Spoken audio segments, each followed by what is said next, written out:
Alrighty, welcome back everyone. We just talked about the teams I'm buying and the teams that I'm selling. I had a couple of hot takes in there from time to time, but definitely go check that out if you haven't already. But let's jump into the top 10 quarterbacks heading into the 2025 season. This is a tough group to put together, especially when you get to about 8 through 13, 8 through 15. It's a lot of quarterbacks that are right around the same realm, at least in my eyes. So it was a tough list to put together, no doubt about that. But let's go ahead and jump into this thing, and let's start off with just a couple of honorable mentions, a couple of guys that just missed this list, and we'll start with Austin Simmons. Austin Simmons is a kid over at Ole Miss. If you don't know the name, you'll know it pretty quickly. He came in the Georgia game, did an incredible job in one drive against that defense. The kid is special in terms of an athletic ability. He is a elite baseball player, an elite pitcher, absolutely a guy that could be drafted in both drafts here pretty soon, but he's very talented. I think from a talent level, he is right on par with some of the other guys we're talking about as some of the best quarterbacks in the country going into this year. I think he's going to do some really incredible things. I think there's going to be some tough moments this upcoming year, but I especially think going into 2026, this could be a very, very real Heisman candidate. Frankly, he very well could be this year. I just have enough questions about Ole Miss that I can't quite put a stamp on that. Devin Dampier, we talked about him earlier for Utah. This is a really special quarterback. This is a guy that can do so many things off schedule, can do some incredible, incredible things throwing downfield. I think he's going to be a really special guy this year and very well could vault himself into the top 10 by the end of the year. Haynes King, a absolute pros pro, will do everything you need him to do. Obviously, a little bit more adept as a runner than a passer. Obviously, has Aaron Philo right behind him that is going to make that a little bit more interesting throughout the year for Georgia Tech. But this guy can do everything you want to do, and more than anything in the sport of college football and quarterbacking in general, the ball is to move the goal is to move the ball down the field. This guy does that as well as anyone. He keeps in front of the sticks. Buster Faulkner does an incredible job calling an offense for this kid. It's a very, very good group over there at Tech, and that's the heartbeat of the team. That's the guy that's leading them out of the tunnel every single Saturday. And then Sawyer Robertson, a very fun, very underrated quarterback over there at Baylor, someone that I think is one of the best in the Big 12. We'll get to another name in the Big 12 here pretty soon, but very talented kid, someone that I think can do some really special things, and we'll get to my predictions, but Baylor's a team to watch. I saw J.D. Pickell pick them to go to the playoff. Felt like that was going to happen. If you gave him a chance to pick Baylor, he was going to pick Baylor, but at the end of the day, very talented team, and Sawyer Robertson at the very top of that. Getting into the list here at number 10, I'm going Luke Altmaier. There are a lot of people that have a lot of differing opinions about Luke Altmaier, but he has one of the highest IQs of any quarterback in college football. He understands that offense as well as anyone in the country understands their offense. He is going to into his third year running that offense. I think bringing in a guy like Hudson Clement from West Virginia at wide receiver is huge, especially after you lose a guy like Pat Bryant. Definitely a huge loss for that offense. Zachariah Franklin left as well. So you're in a position where you needed to replace some guys. I think they have some really good guys over there at Illinois. More than anything, Luke Altmaier is going to move the ball down the field. He's not going to make a lot of mistakes. Only 6 picks a year ago, 22 total touchdowns. I think both those numbers might come up a little bit, the INTs just a little bit, but at the end of the day, I think the touchdowns will as well. I think the yards will this upcoming season. I think he's a guy that you're going to get good football. He might not, light up the stat sheet. He might not do overly special things, and plenty of people that just look at the box score will tell you this guy's not as good as he is. He does some really incredible things for that offense, and in terms of just executing your offense, he's about as good as you're going to find in the entire country. Sam Levitt here at number 9 could very well vault up into the top 5 by the end of the year. This is a very, very highly talented quarterback. 29 total touchdowns, 5 rushing a year ago, only 6 picks a year ago, almost got to 3,000 passing yards. He has all the capability in the world. I would love to see another step forward in terms of passing the ball, especially downfield. Feels like he struggles just a little bit getting those all the way on target, but at the end of the day, the kid's athletic ability is pretty incredible. During that Texas game, he was never comfortable. He had a number of guys in his face just about every single play. He didn't go down a lot. He found a way out of just about everyone's arms in that Texas defense and made some really remarkable plays for them. Put on top of that, he's coached by Kenny Dillingham, one of the best quarterback coaches in the entire country, going into his second year starting in a conference that is very attackable, and Jordan Tyson is going to be healthy going into this year. I love Sam Levitt. I think he's a guy that I could have put a little bit higher on this list, just want to see that next little step in terms of passing the football, but from a talent level, he absolutely could explode this year, could end up being in New York at the end of the year, depending on how this season goes for the Sun Devils. Carson Beck over there in Miami this time of year. This is a guy that a lot of people wrote off, and I understand why. There was a 4-game stretch there where everything looked bad for Carson Beck, and there were a lot of off-the-field things that didn't help by any means. But 29 total touchdowns, the most in the SEC a year ago, 12 picks, which was a little bit uncharacteristic, over 3,000 yards passing.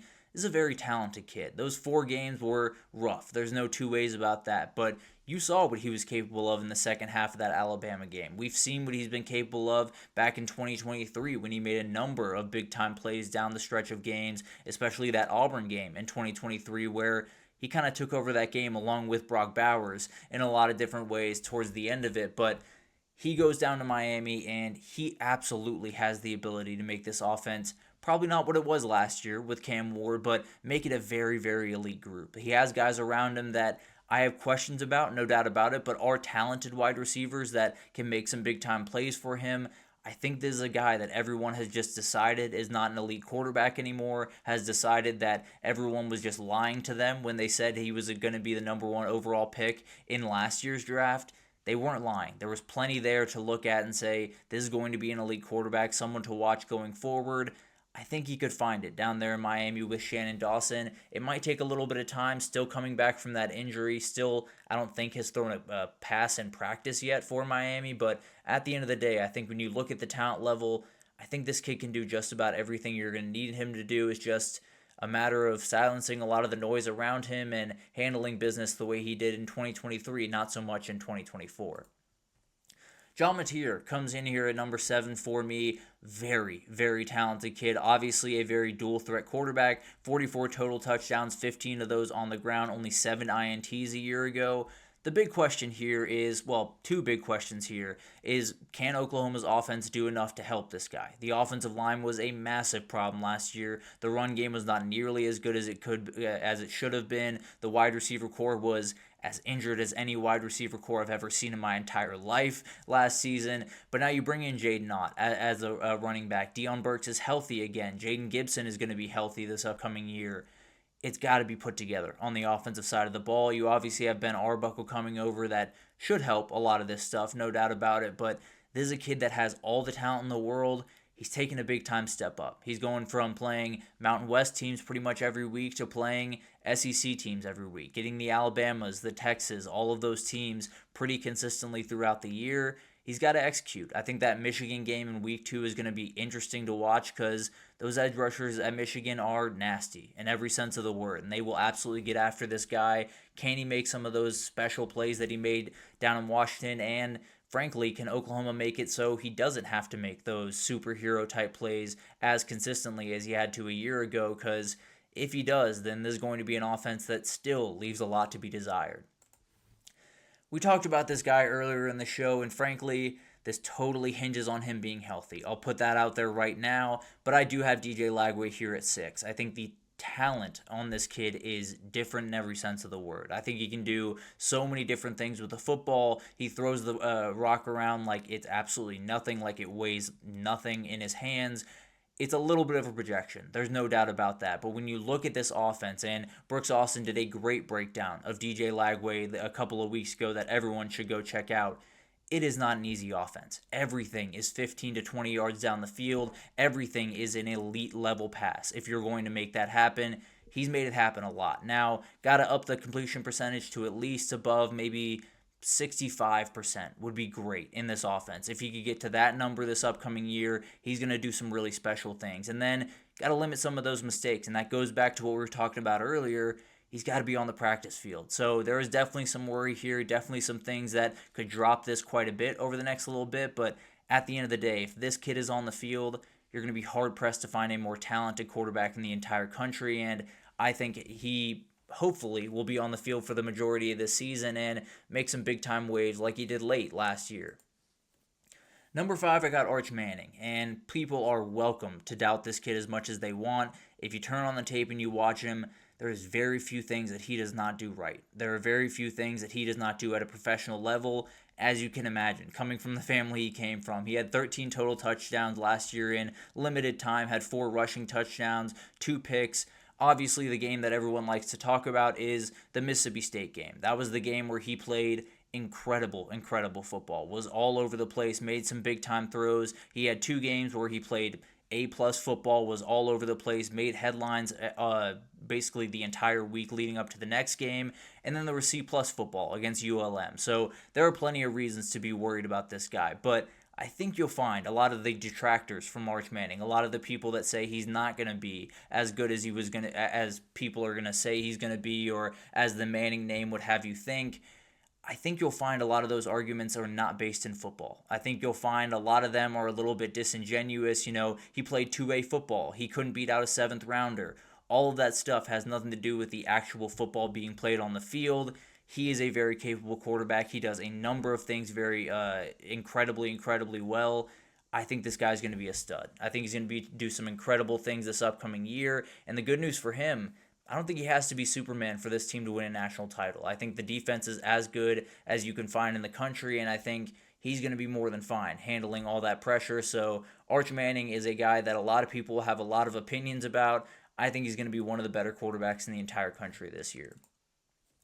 Drew Aller comes in at 4 for me, and this is one that you can battle back and forth with people on. I think a lot of people would have him way lower. I think there's a couple people that would have him at 2 or 1 on this list, but there are things to worry about with this guy. But I go back and forth a ton on how good I think this kid is, how good I think he can be. I think the biggest thing here is, I've said it before on here, I've said it probably a million times to my friends and family when I'm talking about this kid. He does not have to play better 95% of the time. 95% of the time, he plays good enough for Penn State to get to the playoff, to win some of those big-time games, and to win a national title. The problem is that 5% is where you win the national title. The 5% is that game against Ohio State where things looked out of whack. That 5% is that game against Notre Dame and that big-time drive at the end of the game against Notre Dame where he was just all over the place. The feet were never set, especially on that last pass to Christian Gray. Never set his feet. Was just kind of all open, all over the place, and it's one of those offenses that they're going to get things ready for you. They're going to set you up for success in a lot of different ways. Andy Kotelnicki does an incredible job setting up his guys for success. The reality is sometimes Drew Aller needs to make it happen. Sometimes Drew Aller needs to be the guy that steps up and says, I'm going to make this big-time throw down the field. I'm going to be the guy that takes over this game in some respect. Kind of like he did in the back end of the USC game. Did an incredible job in that one. I think he needs to do more of that going forward. He's a very talented kid, could very well be the number 1 pick in the 2026 draft. There are a lot of things that, at least for me, I would need to see as an NFL GM before I'm comfortable doing that. The biggest thing is when you walk into that game against Ohio State, just don't flinch. Walk forward, feel confident in yourself, and make some big-time throws that you are very capable of making. Number 3 is LaNorris Sellers. You will not find a better athlete in the entire country. Period. End of story. You can talk to me about Colin Simmons or his teammate Dylan Stewart or Ryan Williams or Jeremiah Smith. This is the best athlete in the country. He does things with the ball in his hand that shouldn't be possible, if I'm being totally honest. He makes guys like Peter Woods, who are some of the most athletic and talented players in the country, look really dumb in a lot of different ways, and did that a number of times against Clemson last year, did that a number of times throughout the year against other elite players around the country. But the reality is there's a lot of different changing parts in that offense this upcoming year. We're still trying to hear about what's happening with Rishul Faison, if he's going to be able to play. Dowell Loggins moved on to App State to take over. You have Mike Shula taking over the play calling duties there. There's a lot of questions around that South Carolina team in general. There's very few questions around LaNorris Sellers to me. Now, does need to make the step forward in passing the ball. There's no doubt about that, but I think he has the ability to do that. I think when you look at the tape, there's plenty of really great things in the passing game to like. Just needs to kick it up that another notch, and then on those 3rd and 10s, on those broken plays, just be you. Just be the athletic freak that he is, and he's going to make a lot of special plays this upcoming year. Garrett Nussmeier sits at number 2 for me, over 4,000 passing yards, 32 touchdowns a year ago, 12 picks, and that's the big-time question. That's the reason he's one of the most polarizing quarterbacks in the entire country. he can make all the throws. There is not a quarterback that is better at pocket mobility in the entire country by a pretty good margin. He does some incredible stuff in the pocket, especially when he gets pressure. The worry on turnovers is very real. He throws balls into windows that no one is going to be able to make that work. It's even him with an incredible arm on him. He's a very, very talented kid. I think there are certain things that you want to ratchet back just a little bit in 2025. Those picks could stay at the exact same number if they're not quite as egregious or not quite in the biggest moments or don't stack up in games. You don't have a three pick game. You have one pick in one game and then 2 games later you have another one type of situation for him.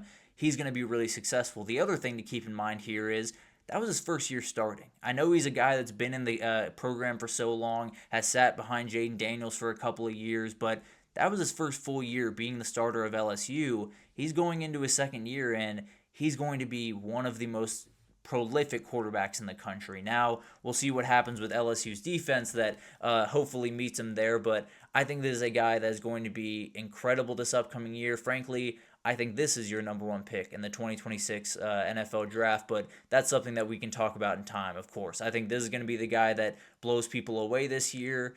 He obviously has some steps to take forward, especially when you talk about the turnovers. And then the guy leading the way is Cade Klubnik. I think this is the best quarterback in the country. This is the guy that I would feel most confident putting on a field against any team in the country and saying, I need you to go play good football. I think he is more than capable of doing that. I think he showed that against Texas last year. It was not a pretty game for Clemson as a whole. Their offensive line got eaten up. They didn't play great in between the tackles, didn't run the ball effectively, although Phil Maffa was hurt in that game. But overall, he played an incredible game. He did some incredible things in that one that kept Clemson in that game for probably longer than they should have, frankly. But 43 total touchdowns, 7 rushing, only 6 picks a year ago, going into his 3rd year, I believe, under Garrett Riley in that offense. Very talented kid. The mobility is a plus, no doubt about it. Obviously not LaNorris Sellers level, but absolutely a guy that can extend plays with his legs, make enough plays to make things interesting. I think this is a very special kid. There's no doubt about that. And when you look at the ACC, I don't think there's a defense that's going to be able to stop this one. He's a very talented kid, has the right mindset, has the comfortability in the offense that a lot of these other guys just don't quite have. I think this is your best quarterback in the country. I think this is a guy that I would feel the most confident in going into the season, and a big reason that I'm considering Clemson possibly being my national title pick. But obviously, we will get into that in time. Predictions coming here pretty soon. Probably in the next week or so, we'll start to get into some predictions because I don't feel confident in them. I'll be totally honest with you. I keep trying to get into it, keep trying to figure out who's going to win the SEC, the Big Ten, the ACC, the Big 12. I don't have an answer for any of them as of right now. So we'll get to that in time. I promise you that. There are a lot of different things going on in the world of college football. Fall camp is kicking off around the country at a number of places right now, actually, probably as we're speaking. So we will talk about that, obviously. I believe we'll be back on Monday. We'll get into a Monday and Friday kind of schedule going forward. But we will be back on Monday. We'll talk a little bit about fall camp. We'll get into some different big-time impact players to watch. And then we'll get into a little bit of talk as we get closer to the season, and then we'll have some predictions for you here pretty shortly because we're getting very close. Only 24 days away, and I just can't wait for it. But thank you so much for tuning in to Just Another College Football Podcast. Please follow all the social pages, JACFB Podcast on Twitter, on Instagram. Also, follow me on Twitter myself, Brazee_Thomas. Doing a lot of different work there, working for Longhorns Wire now, writing for them. Been an incredible experience thus far, and continuing to try to interact with the college football community as much as possible. So go check me out over there. We can interact. You can tell me I'm dumb for some of the takes on here. No problem with that. Always happy to interact with people. But thank you so much for tuning in, and I'll see you guys on Monday.